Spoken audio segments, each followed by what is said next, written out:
சின்ன சேனலுக்கு எதா இருந்தாலும் அது கொஞ்சம் ஆதரவு கொடுங்க. உங்க பொண்ணான கையை கொண்டு அந்த பெல்லில் தட்டிடுங்க. அவங்களுக்கு சப்ஸ்கிரைபர் 5-10 ஏறுனா அவங்க மனசு சந்தோஷப்படும். அவங்க வீடியோவும் பாருங்க.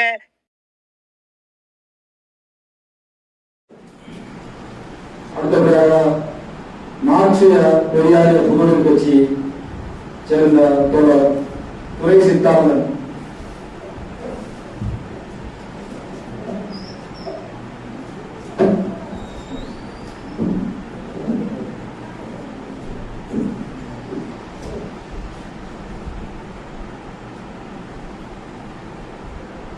சந்தமிழ் மன்றம் தமிழ் வழி கல்வி இயக்ககம் இணைந்து நடத்துகின்ற தாய்மொழி நாள் கருத்தரங்கத்திற்கு வருகை தந்திருக்கின்ற தோழர்கள் அனைவருக்கும் வணக்கம்.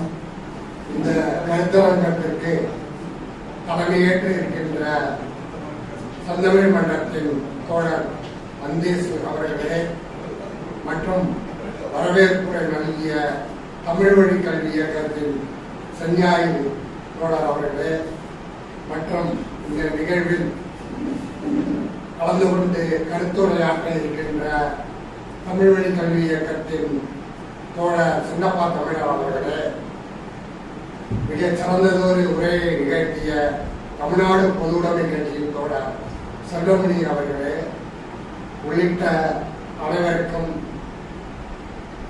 வணக்கம். பிப்ரவரி 21 நாம் தாய்மொழி நாளை ஆண்டுதோறும் கொண்டாடிக் கொண்டு வருகின்றோம்.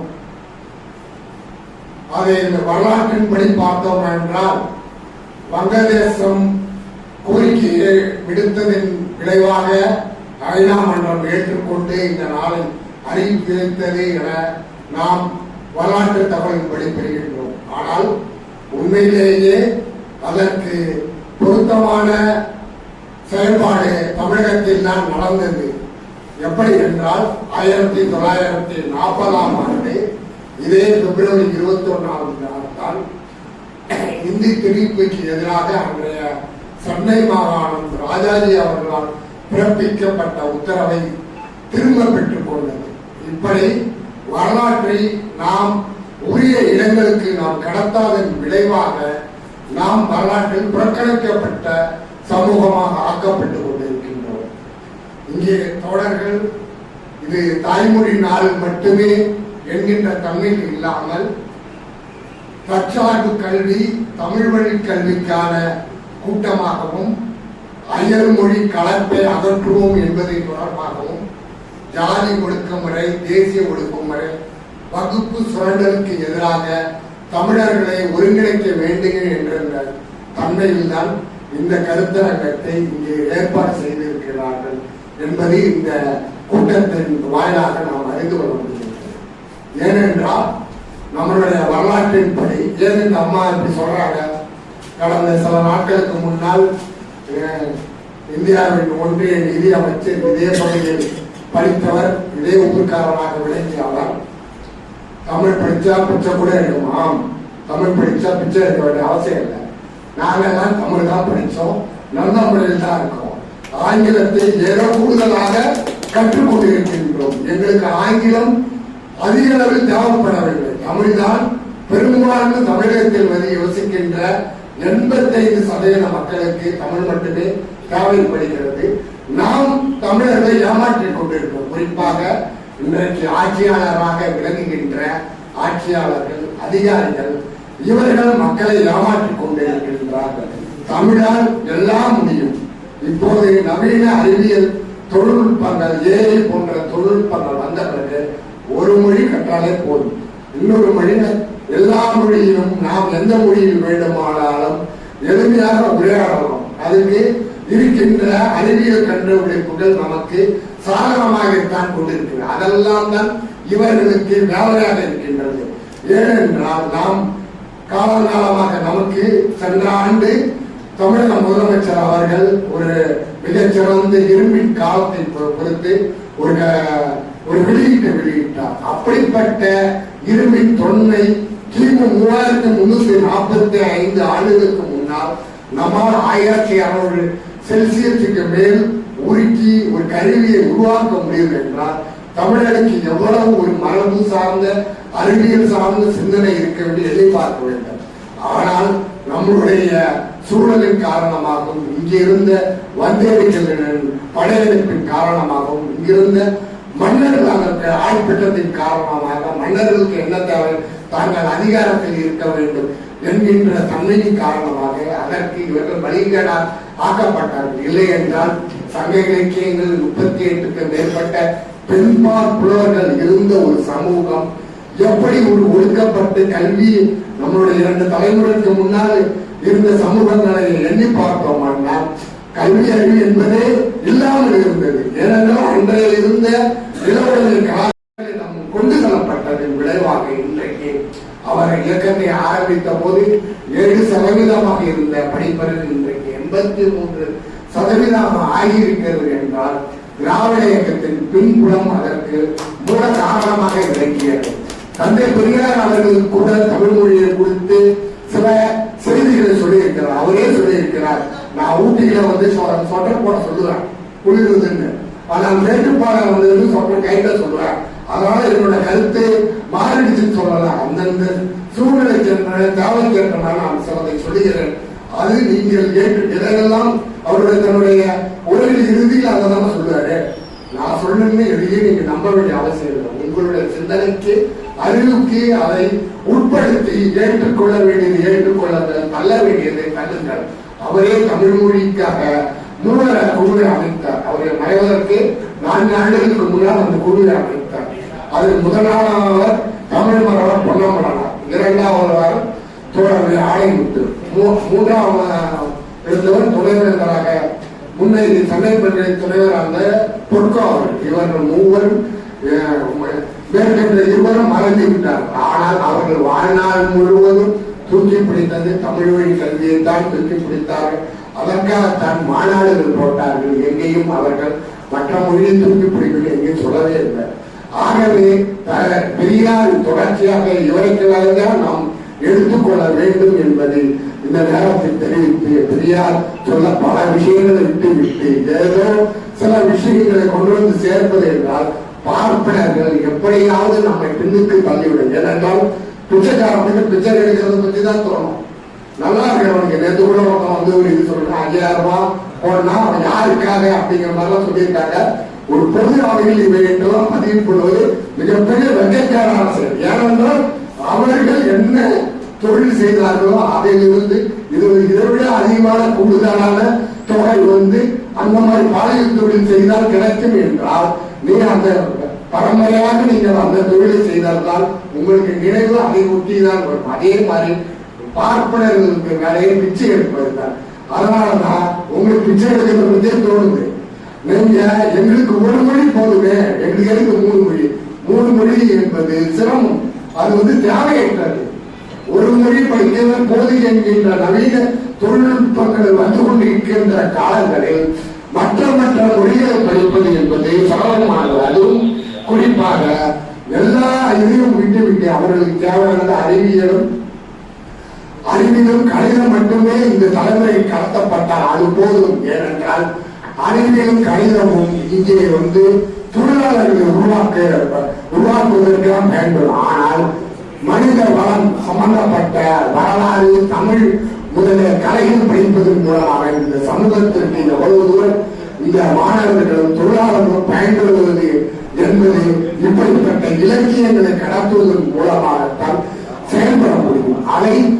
அதிலிருந்து இந்த சமூகத்தை விளக்குகின்ற தன்மையில் தான் இவர்கள் தொடர்ந்து இதெல்லாம் படிக்க வேண்டிய அவசியம் இல்லை என்கின்ற கூற்றை தொடர்ந்து கூறிக்கொண்டு வருகின்றார்கள். ஆனால் அவர்களே அதையெல்லாம் படிக்கவில்லை. அதுதான் இந்தியாவின் பொருளாதார அமைச்சராக விளங்கிக் கொண்டிருக்கிற நிதியமைச்சராக இருக்கின்றவர்களே முறையான பொருளாதார அறிவற்றவர் என்கின்றதுதான் பதிவாக இருக்கின்றது. ஏனென்றால் இவர்களை எல்லாம் எதற்காக அதை வைத்துக் கொண்டிருக்கின்றார்கள் என்றால் எந்த கேள்வி கேட்டாலும் நேரடியாக இதற்கு பதில் சொல்வதில்லை. குறைந்தபட்சம் அறிவு மானம் நாணயம் இருந்தால் ஒரு கொஸ்டின் நம்ம கேள்வி நாம் கேட்கின்றனால் நான் அதெல்லாம் பயன்படுத்துறது. இப்ப நாம ஒரு கேள்வி இது யார் விலை அதிகமா இருக்கு, நான் அதை வாங்குறது இல்லைங்க, அதை சாப்பிடுறது இல்லைங்க, ஹோட்டலுக்கு போறது இல்லைங்க. இது ஒரு ஒன்றிய அமைச்சர் இப்படியெல்லாம் பதில் சொல்றனா எப்படி கேடுகட்ட ஆட்சியாளர்களை நாம் தேர்ந்தெடுத்து வைத்திருக்கின்றோம். ஒரு பலமான மொழிக்கு சொந்தக்காரர்களாக இருக்கின்ற நாம் எவ்வளவு தூரம் இந்த பார்ப்பனியத்தாலும் நாம் எவ்வளவு தூரம் ஆரியத்தால் வஞ்சிக்கப்பட்டு மிக கேவலமான நிலையை அடைந்திருக்கின்றோம். அது இந்த 200 ஆண்டுகளில் தான் நம்மால் ஓரளவுக்கு முன்னேற்ற முடிந்தது. இதை கூட அவர்களால் பொறுத்துக் கொள்ள முடியாத விளைவாகத்தான் தமிழகத்திற்கும் தமிழ்நாட்டு கல்விக்கும் மருத்துவத்திற்கும் போன்ற கட்டமைப்புகளில் தொகை ஒதுக்காமல் இருக்கின்றார்கள். நாம் கேட்கின்ற எந்த வெள்ள நிவாரணமாக இருந்தாலும் சரிதான், மற்றும் பருவ சீற்றங்களால் ஏற்படுகின்ற எதற்கும் உரிய தொகையை வழங்காமல் இந்த தமிழகத்தை வஞ்சிக்க வேண்டும் என்கின்ற தன்மையில் தான் நடந்து கொண்டிருக்கின்றார்கள். நமக்கு வாய்ப்புரிய இருக்குமானால் இது நாம் தமிழகத்தை மட்டுமல்ல இந்திய ஒன்றியம் முழுவதும் நாம் செயல்பட வேண்டிய ஒரு இக்கட்டான சூழல் இருக்கின்றோம். ஏனென்றால் நமக்குத்தான் இங்கே மாபெரும் தலைவர்களான தந்தை பெரியார் அவர்கள் தோன்றி இந்த தமிழ் சமூகத்தில் ஏறக்குறைய ஒரு 50 ஆண்டுகள் சுற்றி சுற்றி நாம் ஓரளவுக்கு சுயமரியாதைக்காரர்களாக ஆக்குவதில் அவருக்கு முதன்மையான பங்கு இருக்கின்றது. அதன் விளைவாகத்தான் நம்மால் இவ்வளவு தூரம் வர முடிந்தது. ஆனால் ஒரு பீகாரியோ ஊப்பிக்காரர்களோ அவர்கள் தங்களுடைய சொந்த தாய்மொழியில் கூட படிக்க முடியாத ஒரு இழிவான நிலை தான் உள்ளது. இந்தி அவர்களுக்கான தாய்மொழியே அல்ல. அங்கே ஏராளமாக குறைந்தபட்சம் 24 மேற்பட்ட மொழிகள் அது உள்ளே அமைக்கப்பட்டுக் கொண்டிருக்கிற போஜ்புரி மதகி என்கின்ற சொல்கின்ற கனிமொழி இப்படி எண்ணற்ற மொழிகள் இந்தியால் வீழ்த்தப்பட்டுக் கொண்டிருக்கின்ற ஒரு சூழல் தான் உருவாகின்ற அந்தந்த மொழிகளில் தமிழகத்தில் ஏற்பட்டது போல மொழி காப்பு இயக்கங்களும் இடஒதுக்கீட்டு தொடர்பான இயக்கங்களும் கல்வி தொடர்பான இயக்கங்களும் அங்கே எழும் போதுதான் நம்மளுடைய உரிமைகளையும் சேர்ந்து பரவுங்க. நாம் மட்டுமே தனித்து இங்கேயும் பல இயக்கங்கள் அவர்களை நாம் குறை சொல்லவில்லை. அந்த இயக்கங்கள் வந்ததால் தான் ஓரளவு ஜனநாயக சக்திகளாக சில உரிமைகளை நம்மால் பெற முடிந்தது. ஆனால் இந்தியா முழுவதும், ஏனென்றால் இந்திய அரசு தான் ஒரே அரசு. இந்த அரசை வீழ்த்துவது என்றால் இந்தியா முழுவதும் இருக்கின்ற இயக்கங்களை ஓரளவுக்கு நாம் இணைக்கின்ற முயற்சியை நாம் ஈடுபட வேண்டும். குறிப்பாக திராவிட மாநில அந்த என்று சொல்லப்படுகின்ற இந்த 4 மாநிலங்களில் அதை ஒரு கூட்டமைப்பு ஏற்பட்டால் அதுவே அவர்களுக்கு மிகப்பெரிய அச்சுறுத்தலை ஏற்படும். இதையெல்லாம் இந்த கருத்தரங்கத்தின் மூலமாக தெரிவிக்க வேண்டும். மேலும் நாம் தமிழர்களாக எப்போது ஒருங்கிணைகிறோம், நமக்கும் அதாவது இங்க தாழ்த்தப்பட்டவர்கள் பிற்படுத்தப்பட்ட மக்களிடம் நாம் தொடர்ந்து பிரச்சாரம் செய்ய வேண்டிய சூழல் உருவாகின்றது. உண்மையிலே நாம் அனைவரும் இங்கே பழைய சமூகத்தை சார்ந்தவர்கள் தான் என்கின்ற உண்மையை நாம் கடத்தப்பட வேண்டும். நாம் உண்மையிலேயே வருணாசிரமத்தை எதிர்த்து தொடர்ந்து போராடி கொண்டிருக்கின்ற இயக்கமாக தாழ்த்தப்பட்டவர்கள் இருக்கின்றார்கள். வருணாசிரமத்தை ஒத்துக்கொண்டதால் பிற்படுத்தப்பட்ட மக்களாக நாம் இழிவுபடுத்தப்படுகிறது. இதுதான் இரண்டுக்குமான வேறுபாடாக இருக்கின்றது. ஆகவே அவர்களும் பின்னப்படாத மக்களாக தனித்து ஒதுக்கப்பட்டிருக்கின்றார்கள். இதையெல்லாம் நம்மளுடைய ஆட்சியாளர்கள் கண்ணும் கருத்துமாக இங்கே செயல்பட்டு வந்திருக்காங்க. அதுதான் நம்மளுடைய வாழ்வில் நடைமுறையாக ஒவ்வொரு குடும்பங்களிலும் செய்து கொண்டிருக்கின்றார். ஏறக்குறைய 199க்கு மேல நம்மளுடைய வாழ்வில் மனுநீதி தான் நம்மை ஆட்சி செய்கிறது. ஒவ்வொரு சில நடுவர்களை புரிச்சுக்கொள்ள மனுநீதி போன்ற பல செயல்கள் நிறைய பேசலாம். ஏற்கனவே தெரிந்த தோழர்கள்லாம் இருக்கீங்க. இருந்தாலும் சில தகவல்களை தெரிவிக்க வேண்டிய என்கின்ற ஒரு உந்துதலின் காரணமாக சில செய்திகளை நம்மை மனிதனை தான் இன்றும் வாழ்ந்து கொண்டிருக்கிறது. இந்திய அரசமைப்பு சட்டத்தை நாம் இப்போது கூட முன்னாடி தந்தை பெரியார் அவர்கள் 57 எழுத்தார்கள். ஆனால் துர்போக்கு அமைப்புகள் வேற வழி இல்லாமல் இந்த சட்டத்தையாச்சு காப்பாற்ற வேண்டும் என்கின்ற கடப்பாடு இயங்குகின்றன. ஆனால் என்றுவரை இந்த சட்டத்தை காக்கின்றவரை நாம் இழிஜாதிகளாக கீழ்ஜாதிகளாக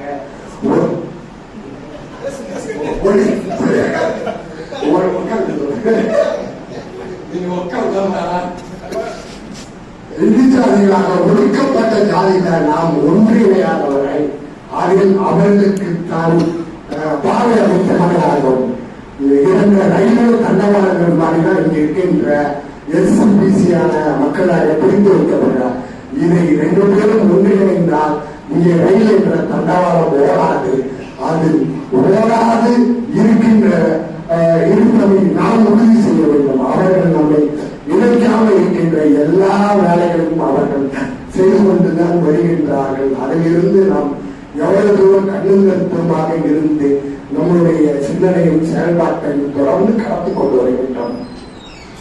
நீங்க மொழியை கூட நமக்கு என்னன்னா அறிவியல் நுட்பங்கள் ஆங்கிலத்தில் இருக்கின்றது, உலக நாடுகள் அதன் பக்கம் போய் விடுறது. ஆனால் உலகில் முன்னேறிய G7 நாடுகள் தாய்மொழி வழி கல்விக்குத்தான் முன்னுரிமை கொடுக்கிறார்கள்.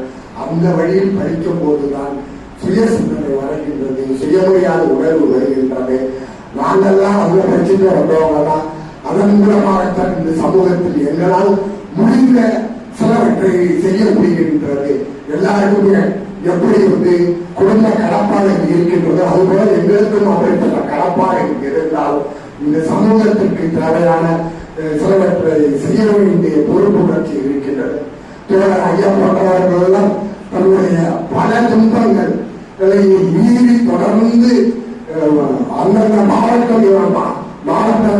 மாதந்தோறும் திருச்சியில் ஏதாவது ஒரு நாள் அவரை இங்கே பார்த்து வருகின்ற போதெல்லாம் ஒன்று என்ற துண்டறிக்கை இல்லை, எக்கச்சக்கமான துண்டறிக்கைகள் நமக்கு வழங்கி தொடர்ந்து ஒரு மனிதனால் ஒரு இயக்கமாக இருக்க முடியும் என்பதை அவர் நிரூபித்துக் கொண்டிருக்கின்றார். நம்முடைய செயல்பாடு என்பதை அவரை போன்றவர்களை ஊக்குவிக்க வேண்டும். அவர் எப்பொழுது நம்மை தொடர்பு கொண்டாலும் அவருக்கு ஆக்கமும் ஊக்கமும் நாம் தர வேண்டும். இந்த வகையில் நம்முடைய சந்தமிழ் வேந்தன் போன்றவர்கள் இந்த செயல்பாடுகளை நாம் முன்னெடுக்க வேண்டும் என்பதை தெரிவித்து, மொழி நம்மை வாழ வைக்கும். அவர் யார் சொன்னாலும் மொழி நம்மை அழிக்காது. நம்முடைய வேலை மொழியை அடுத்த தலைமுறைக்கு நாம் காப்பாற்றி கொடுக்க வேண்டுதான். மொழி அனைத்தையும் நமக்கு கொடுக்கும். குறிப்பாக தமிழ் நம்முடைய குறைந்தபட்சம் ஒரு 5000க்கு மேற்பட்ட ஆண்டுகளாக இந்த தமிழ் சமூகத்தில் வாழ்கிறது. இந்த தமிழ் சமூகம் இவ்வளவு வளமும் வளர்ச்சிக்கும் உலக நாடுகளின் வளர்ச்சிக்கும் நாம் மிகப்பெரிய பங்களிப்பை செய்து கொண்டிருக்கின்றோம். அதுதான் எகிப்து போன்ற நகரங்களில் இருக்கின்ற எழுத்துக்கள் நமக்கு காட்டுகின்றன. இங்கே அல்ல சுரங்கம் போல அவங்க உண்மையா அவங்களால எதையும் மறுக்க முடியவில்லை. ஏனென்றால் வருகின்ற ஒவ்வொரு தரவுகளும் தொல்லியல் தரவுகளாக இருந்தாலும் அறிவியல் தரவுகளாக இருந்தாலும் இவை எல்லாம் நமக்கு சாதகமாக இருக்கின்ற அவர்களுக்கு பாதகமாக விழுகின்ற வழியாகத்தான். வேறு வழி இல்லாமல் அவர்களுக்கு வேற வேற தளங்களில் அதை திருப்புகின்ற வேலையைத்தான் அவர்கள் செய்வார்கள்.